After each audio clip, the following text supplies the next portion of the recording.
enregistré? Parfait. Donc, je ne sais pas si je peux, si je fais épingler. Ah, OK, parfait d'abord. OK.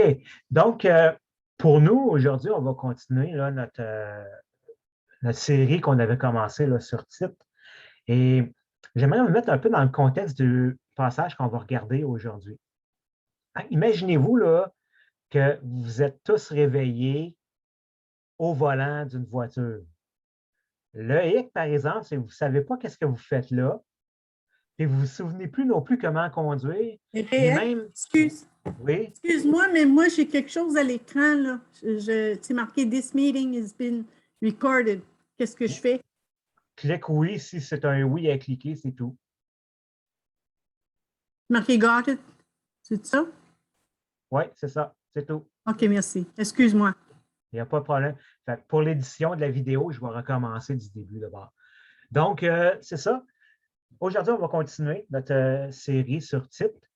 Mais pour vous mettre dans le contexte du message d'aujourd'hui, j'aimerais que vous puissiez vous imaginer que tout soudainement, là, vous vous réveillez, vous êtes au volant d'une voiture, vous ne savez pas qu'est-ce que vous faites là, puis vous ne vous souvenez plus non plus comment conduire, ni même à quoi servent les différents instruments qu'il y a dans la voiture. La seule affaire, c'est que vous imaginez que l'auto est en route parce que vous entendez le moteur qui gronde, mais dehors, il fait super noir, puis vos phares ne sont pas allumés non plus. Et par instinct, ben, vous agrippez le volant, puis vous tentez de vous diriger, ben, il fait tellement noir que vous ne savez même pas si vous êtes encore sur la route ou même s'il y a des gens qui s'en viennent dans le sens inverse. Là. Vous aimeriez vraiment, vraiment voir qu'est-ce qu'il y a en avant de vous, mais vous ne vous souvenez même plus que la voiture a des phares. Alors, vous tournez le volant d'un côté puis de l'autre, vous appuyez sur différents pédales et tout ça, mais vous n'avez aucune idée de l'effet que ça fait. Et voici, c'est un peu comme ça qu'on est. On est tous sur cette route-là, dans la noirceur, nous dirigeant vers un gouffre éternel, sans même s'en rendre compte. Et c'est comme ça qu'on a tous commencé notre vie. Éphésiens, chapitre 2, verset 3 dit, « Nous tous aussi, nous étions de leur nombre, et nous vivions autrefois selon les convoitises de notre chair, accomplissant les volontés de la chair et de nos pensées.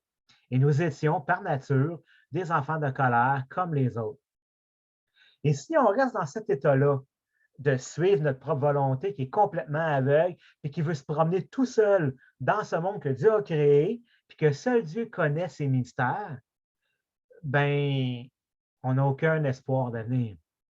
Et ça, c'est l'état spirituel de toute l'humanité sans Dieu. Mais là, tout à coup, on s'est mis à voir quelque chose. Comme il est écrit dans Éphésiens chapitre 2, versets 4 et 5, qui dit, « Mais Dieu, qui est riche en miséricorde, à cause du grand amour dont il nous a aimés, nous qui étions morts par nos offenses, nous a rendus à la vie avec Christ. Et c'est par grâce que vous êtes sauvés. » Tout à coup, on comprend qu'est-ce qu'on fait dans cette voiture-là. Notre volonté a changé et elle est transformée, puis elle devient la volonté de Dieu pour nous. On sait maintenant où on s'en va, où on veut aller, alors on change de cap. On se dirigeait vers un précipice mortel, mais maintenant on connaît le chemin qui nous dirige vers la gloire lumineuse de Jésus-Christ. Par contre, il va arriver parfois qu'on va prendre des raccourcis. Mais finalement, ces raccourcis-là vont nous ralentir, un peu pareil comme ceux qui ont lu le livre là, Le voyage du pèlerin. Mais on finit par retourner, dans le fond, sur le chemin que Jésus a tracé, sur une carte qu'il nous a donnée. Et cette carte-là, c'est la parole de Dieu. Et quelquefois, oui, ça va arriver que sur la route, on peut accrocher un chevreuil ou avoir une collision avec une autre voiture ou avoir des ennuis mécaniques ou des crevaisons qui vont nous paralyser peut-être pour un certain temps. Mais la parole de Dieu nous donne tous les outils nécessaires pour réparer les avaries et reprendre notre chemin. On avance de plus en plus vers cette lumière qui est la glorieuse demeure éternelle de Jésus. Puis arrivé là-bas, la bonne nouvelle, c'est que tous les détours vont disparaître. Les ennuis mécaniques, il n'y en aura plus. Les crevaisons et les collisions n'existeront plus. Et c'est le paradis de Dieu, et ça, ce n'est pas la fin, mais c'est le début d'une vie éternelle dans un état entièrement libéré du péché. Et ça, c'est l'histoire de notre vie chrétienne. Donc, aujourd'hui, on va parler de notre vie chrétienne, qui est en fait une histoire de sanctification. On va voir que notre vie chrétienne, notre vie de sanctification se passe dans le fond en 3 stades, en 3 étapes. La première étape, c'est la sanctification statuaire. La deuxième étape, c'est la sanctification progressive. Et la troisième étape, c'est la sanctification finale. Et tout ça, c'est l'histoire de notre vie avec Dieu. Donc, comme je le disais au tout début, on arrive maintenant au 5e message de notre série sur l'Épître de Paul à Tite. Le but de la lettre, pour vous le rappeler, c'est d'amener les églises de Crète à vivre la vie normale du chrétien, qui est de vivre une vie qui est conforme à la parole de Dieu. Et cette vie conforme à la parole de Dieu va nous amener ou va amener l'Église en tout entière à briller pour la gloire de Dieu autour d'elle. Et les gens qui ne connaissent pas Jésus vont le voir. Ils vont voir la transformation de l'Église, de nous-mêmes, par les bonnes œuvres. Et ça va leur parler, ça va les attirer. Parce que c'est le fruit d'un cœur régénéré et transformé par l'Évangile de la grâce de Dieu. Et dans notre dernier message, dans le chapitre 2, versets 1 à 10, Paul avait donné une série d'exhortations qui découlent de cette grâce de Dieu. Et ces exhortations-là avaient pour but de nous amener à un changement de vie qui nous libère tranquillement, petit à petit, des tendances pécheresses qui nous tiennent à distance de Jésus et des uns des autres. Alors, l'abandon de ces péchés va contribuer à vivre une proximité grandissante avec Jésus et les uns envers les autres. Et ce matin, on va voir la source de ces changements-là, produits par la grâce de Dieu qui agit en 3 étapes. Alors, ouvrez vos Bibles avec moi. Malheureusement, là, je n'afficherai pas les versets à l'écran. Donc, ouvrez vos Bibles avec moi dans Titre, l'Épître de Tite, chapitre 2, versets 11 à 15. Alors, Tite, chapitre 2, versets 11 à 15. Paul dit, « Car la grâce de Dieu, source de salut pour tous les hommes, a été manifestée. Elle nous enseigne à renoncer à l'impiété et aux convoitises mondaines et à vivre dans le siècle présent selon la sagesse, la justice et la piété. En attendant la bienheureuse espérance et la manifestation de la gloire de notre grand Dieu et Sauveur Jésus-Christ. Il s'est donné lui-même pour nous, afin de nous racheter de toute iniquité et de se faire un peuple qui lui appartienne, purifié par lui et zélé pour les bonnes œuvres. » C'est un écho d'Éphésiens 5, versets 25 à 27.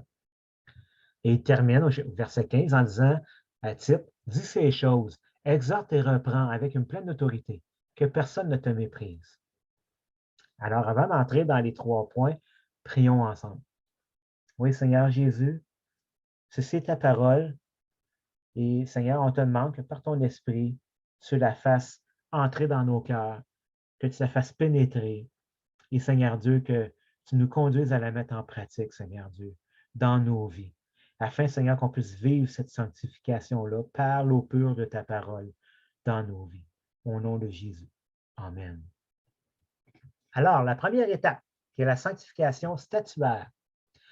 Au jour de notre conversion, notre statut a changé. On est maintenant déclaré saint. On est passé de sale à propre. On est passé d'un corps en décrépitude à cause de la loi du péché et de la mort à un corps maintenant qui est vivant et saint. On est passé d'aveugle à voyant. On est aussi passé de n'appartenant pas à Dieu à maintenant faisant partie du peuple de Dieu. On a été mis à part pour Dieu.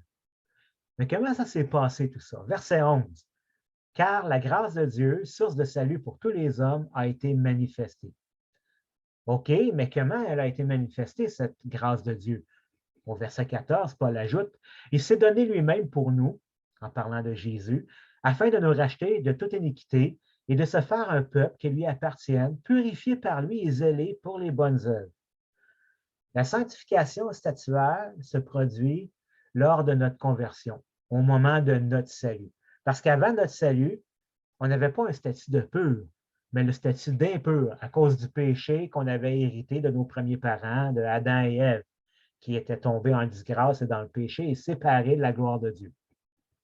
À cause de ce statut de lépreux spirituel ou de mort vivant, si on peut dire, C'était impossible pour nous d'avoir une relation avec Dieu parce qu'on était condamnés à vivre dans cet état de séparation d'avec Dieu. Et ce, pour toujours, pour l'éternité.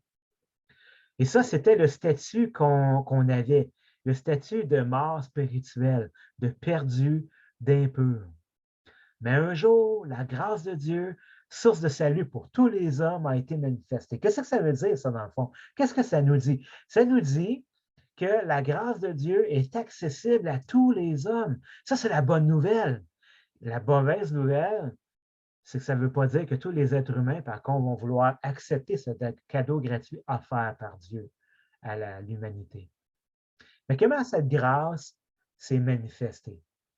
Elle s'est manifestée dans le sens que Jésus s'est donné lui-même pour nous afin de nous racheter de toute iniquité. Jésus, qui est saint et sans péché, est mort pour nous sur la croix, afin de nous racheter de notre statut de mort. Jésus est passé de vivant à mort afin que nous, on puisse passer de mort à vivant. Il est passé de sans péché à devenir péché. Parce que la Bible dit qu'il s'est fait péché pour nous. Et ça, on le voit dans 2 Corinthiens, chapitre 5, verset 21. Paul dit, celui qui n'a point connu le péché, il l'a fait devenir péché pour nous, afin que nous devenions en lui justice de Dieu. Ça, c'est comme, imaginez qu'on était dans un kayak, le kayak a chaviré, puis on va se noyer, là, on manque d'air, on n'a plus d'oxygène. Nous, on est sous l'eau, mais Jésus, lui, il est sur l'eau. Puis Jésus fait un mouvement de balancier avec lui, avec le kayak, puis lui se retrouve sous l'eau et nous, on se retrouve hors de l'eau afin qu'on puisse vivre. C'est un peu ce que Jésus a fait à la croix avec nous. Le sang de Jésus nous a rachetés de notre état de perdition et de mort. Et sa sainteté, elle a été versée sur nous. Et maintenant, on est saint. On a maintenant le statut de saint de mise à part. Dieu nous a déclarés saints. Même si aujourd'hui, je me regarde, puis voyons, je me vois aller, puis je ne suis pas parfait, là. Mais dans le ciel, Dieu nous a déclarés saints. Et ça se produit au jour de notre conversion. Et la sanctification statuaire, ça, c'est la première étape de la sanctification globale. Maintenant, c'est impossible de passer à la deuxième étape de la sanctification si tu n'as pas passé par la première étape, qui est le salut en Jésus-Christ, c'est-à-dire le pardon de tes péchés par l'œuvre de Jésus-Christ sur la croix. Parce que si tes péchés ne sont pas pardonnés, tu n'as pas non plus le statut de saint, de mise à part. Tu es encore dans le noir, tu agis encore selon ta propre volonté. Reconnais premièrement ton besoin d'être sauvé de cet état de mort spirituelle. Reconnais que tu es pécheur et regarde la grâce de Dieu qui a été manifestée en l'œuvre de Jésus-Christ sur la croix pour toi. Accepte ce cadeau du pardon de tes péchés et du statut de saint qui t'est offert à toi et prends-le pour toi. C'est ça la foi. C'est d'accepter la vérité de la parole de Dieu qui dit que si tu crois en Jésus, si tu crois que Jésus est mort sur la croix pour tes péchés, tu es sauvé. Dieu t'a pardonné. Donc, au moment où Jésus nous sauve, il nous donne le statut de saint. Mais pourquoi Jésus a fait ça? Le passage nous dit que c'est pour se faire un peuple qui lui appartienne, qui est purifié par lui et qui est aussi zélé pour les bonnes œuvres. Hein, comprenez-moi bien, les bonnes œuvres ne viennent pas avant le salut, mais viennent après. Les bonnes œuvres ne sont pas là pour gagner ton salut, mais les bonnes œuvres, on les fait par reconnaissance parce qu'il nous a sauvés. OK, c'est bien beau tout ça, mais comment ça marche? Bien, en nous donnant le statut de saint et d'appartenance à la famille de Dieu au moment de notre conversion, Dieu nous a aussi régénérés en même temps. Ça, c'est l'œuvre, c'est l'action de son Esprit Saint. Notre cœur, qui était mort et incapable d'aucune bonne œuvre parce qu'il était dur, il était sèche, devient maintenant capable de battre pour Dieu. Il change notre ancien cœur de pierre en un cœur qui est tendre. Et c'est cette régénération-là qui fait que Dieu fait des bonnes œuvres dans notre cœur et qu'on devient capable d'être utilisé par Dieu pour ces bonnes œuvres-là. Et c'est ça la deuxième étape de la sanctification. Cette deuxième étape-là, c'est la sanctification progressive. Cette sanctification progressive, elle est possible parce que Jésus Il n'est plus mort. Et ça, c'est vraiment la bonne nouvelle. Maintenant, il est ressuscité le 3e jour. Jésus est sorti du tombeau. Il s'est levé d'entre les morts. Il est ressuscité. Jésus est vivant. Amen. Et en ressuscitant, il est monté au ciel, s'est assis à la droite de Dieu dans les lieux très hauts, et il nous a envoyé le Saint-Esprit qu'il a fait habiter en nous afin que la vie de Jésus habite en nous.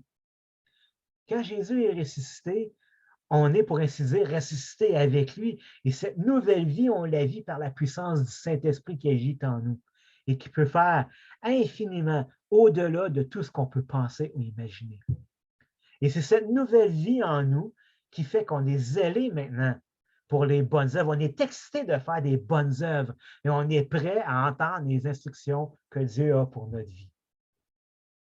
La sanctification progressive, ça, c'est le travail du Saint-Esprit dans notre cœur et c'est en lien avec la parole de Dieu qui nous pousse à abandonner progressivement nos péchés.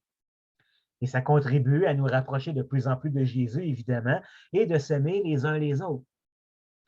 Ce qui nous amène dans une joie qui est de plus en plus grande d'appartenir à Jésus. Et ça, c'est une continuité de l'action de la grâce de Dieu dans notre vie de tous les jours qui va nous rapprocher de Jésus à tous les jours. Et cette grâce de Dieu, on la voit au verset 12, quand Paul dit « Elle nous enseigne à renoncer à l'impiété et aux convoitises mondaines et à vivre dans le siècle plaisant selon la sagesse, la justice et la piété. » Et ça, bien, cette étape, de l'action de la grâce de Dieu va avoir des répercussions qui sont pratiques dans notre vie. Elle nous enseigne, puis elle nous éduque. La grâce de Dieu, par l'action du Saint-Esprit, travaille à nous rendre saints d'une manière pratique en nous façonnant en lien avec la parole. Au départ, ça, c'est notre vie ici sur terre, ça, c'est au ciel, Dieu est là. Et quand Jésus nous a sauvés, zoom, il nous a déclarés, je ne sais pas si on me voit bien à l'écran, Dieu nous a déclarés saints. Et maintenant, par l'action du Saint-Esprit qui agit en nous, tranquillement, il nous fait grimper dans la sanctification de manière pratique, afin qu'on pratique ce que Dieu a déclaré de nous depuis le début. Et c'est comme si le Saint-Esprit, en ce moment, était devenu notre tuteur en attendant que Jésus revienne. Donc, il nous aide à grandir et à devenir des hommes et des femmes de Dieu en nous accompagnant et en nous instruisant. Et la grâce de Dieu nous enseigne d'un côté à renoncer à l'impiété, aux convoitises mondaines et aux tentations de la chair.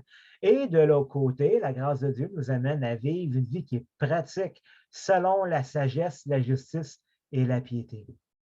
Ça veut dire de vivre, en fond, une vie qui est libérée de la chair, dans une bonne relation avec les autres, c'est la justice, et dans la conscience qu'on est maintenant des enfants de Dieu. Ça, c'est la piété.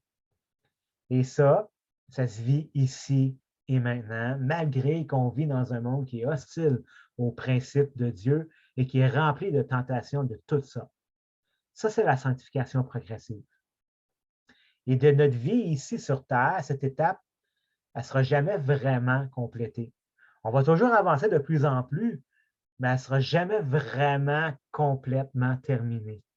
Parce que la perfection, on le sait, on ne l'atteindra jamais ici dans ce monde. Mais ça, ce n'est pas une excuse, par exemple, pour résister au Saint-Esprit quand il nous montre quelque chose à abandonner dans notre vie. Et c'est ça, dans le fond, qui est la recherche de la piété, qui est la recherche à vivre une vie qui est conforme à la parole de Dieu. Parce que le Saint-Esprit, lui, il nous pousse à rechercher la sainteté. Et il nous pousse aussi à rechercher la piété. Chacun va avancer, c'est vrai, dans la sanctification à des rythmes différents, mais l'important, c'est qu'on avance.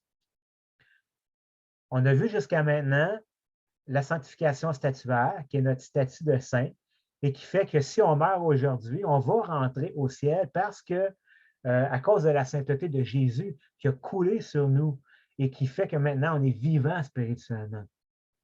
On a vu ensuite la sanctification progressive, qui est l'action du Saint-Esprit en nous et qui nous pousse à abandonner concrètement notre ancienne vie et vivre une vie selon les principes de la parole de Dieu. Et je le répète, cette étape-là de la sanctification progressive ne sera jamais terminée tant et aussi longtemps qu'on va être dans ce corps mortel. Mais l'histoire de notre sanctification, la bonne nouvelle, c'est que ça ne s'arrête pas là. On arrive à la troisième étape, qui est la sanctification finale. Donc, même si la sanctification progressive ne sera jamais terminée ici, on n'a pas à se décourager parce qu'un jour, ce processus qui est difficile d'abandon du péché dans notre vie, il va s'arrêter, il va prendre fin. Parce que ce processus est temporel et il est simplement en attendant la bienheureuse espérance et la manifestation de la gloire de notre Dieu et Sauveur Jésus-Christ, tel que Paul le dit au verset 13. Un jour, Jésus va revenir. En ce moment même, Jésus, dans le ciel, il a un corps glorifié. C'est un nouveau corps qui ne meurt jamais.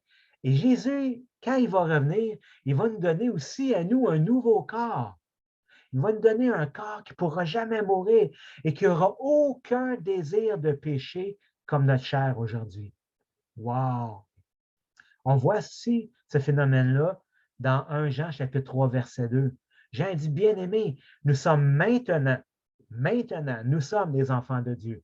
Et ce que nous serons n'a pas encore été manifesté. Mais nous savons que lorsqu'il paraîtra de part de Jésus, nous serons semblables à lui, parce que nous le verrons tel qu'il est. Paul reprend aussi cette étape-là dans 1 Corinthiens chapitre 15, versets 51 et 53, quand il parle de la résurrection des justes. Il dit, voici, je vous dis un mystère. Un mystère, ce n'est pas un secret mystique ou quelque chose. Un mystère, c'est simplement quelque chose qui n'avait pas été encore révélé jusqu'à présent. Il dit, voici, je vous dis un mystère. Nous ne mourrons pas tous, mais tous nous serons changés en un instant, en un clin d'œil à la dernière trompette. La trompette sonnera et les morts ressusciteront incorruptibles. Et nous serons changés. Car il faut que ce corps incorruptible revête l'incorruptibilité et que ce corps mortel revête l'immortalité. Et c'est à ce moment-là qu'on va passer à la troisième étape de la sanctification, qui est la sanctification finale. Elle se produit déjà spirituellement quand on meurt et on entre dans la présence de Dieu. Notre âme, notre corps, lui, il va à la poussière, mais notre âme, elle, vit éternellement et elle se retrouve dans la présence de Dieu et elle est sainte.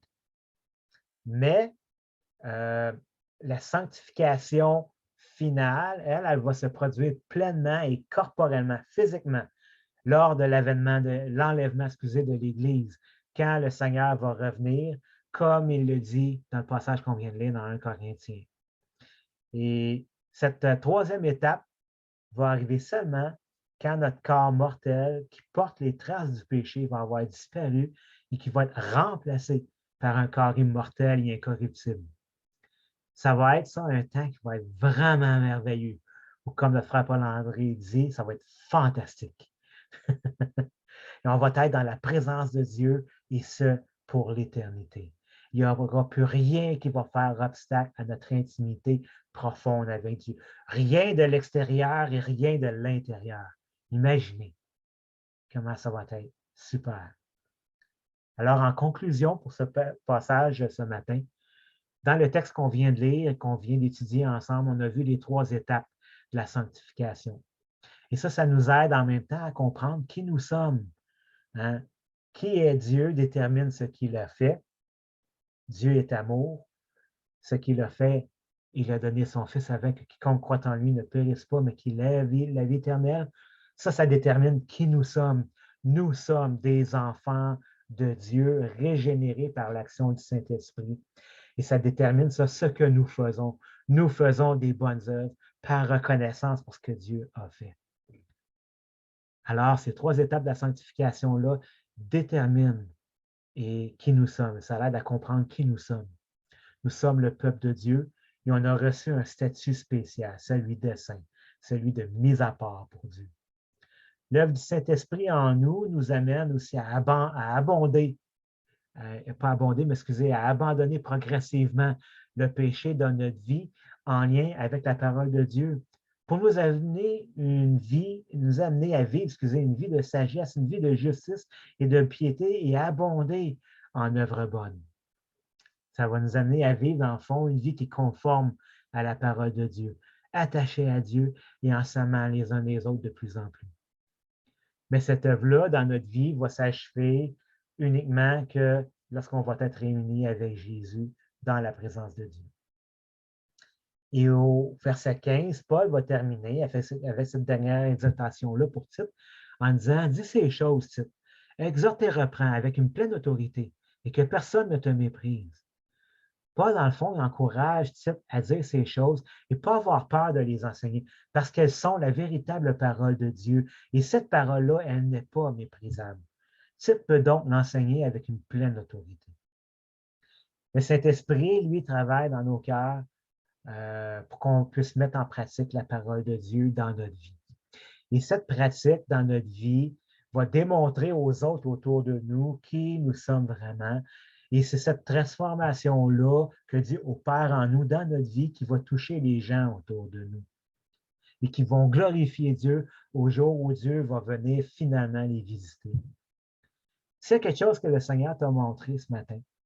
Soit qu'il veut enlever quelque chose dans ta vie ou peut-être qu'il veut t'amener à pratiquer quelque chose de nouveau dans ta vie, je t'encourage, mon frère, ma sœur, à chercher la face de Dieu cette semaine.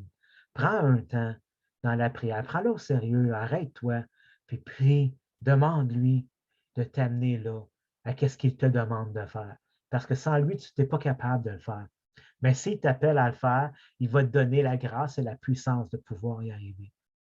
Il faut juste que tu te soumettes à sa volonté et à sa puissance. Parce que par son Esprit Saint qui habite en nous, on peut faire, lui, il peut faire infiniment tout ce qu'on peut penser ou imaginer. Et comme Paul le dit, par sa puissance, je peux tout par celui qui me fortifie. Sur ce, prions. Oui, Seigneur, grand Dieu, je te loue pour ces vérités qui sont essentielles, capitales pour la vie chrétienne.